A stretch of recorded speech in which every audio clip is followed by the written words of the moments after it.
Norman D. Elickson. Born on May 25, 1932, Norman D. Elickson grew up in the farming community of Wolverton, Minnesota. Following his high school graduation, Norman enrolled in the Spartan School of Aeronautics, where he became a certified aircraft mechanic. By 1951, Norman worked on Douglas DC-3s for Wisconsin Central Airlines. After serving in the United States Army, he worked for North Central Airlines. Norman spent most of his professional career in the Detroit area, primarily with Republic Airlines at Detroit Metropolitan Airport in Romulus. Initially, Norman served as a night foreman. In time, Republic made him their regional maintenance manager, a position he held until his 1985 retirement.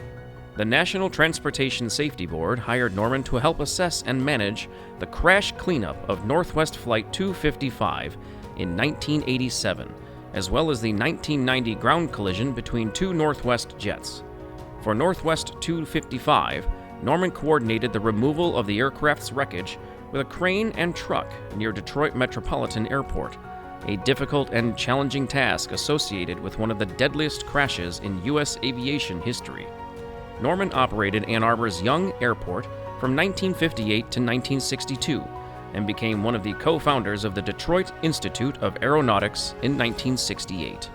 A passionate and dedicated member and volunteer of the Yankee Air Museum, Norman donated over 50,000 hours of volunteerism to that museum. He invested most of his volunteer hours into the acquisition, restoration, and maintenance of the museum's C-47 and B-17. Norman received the Charles Taylor Master Mechanic Award from the Federal Aviation Administration, which honors mechanics with over 50 years of outstanding service. He passed away on November 12, 2020. For his contributions made to Michigan's commercial aviation heritage, Norman D. Elickson is inducted into the Michigan Aviation Hall of Fame.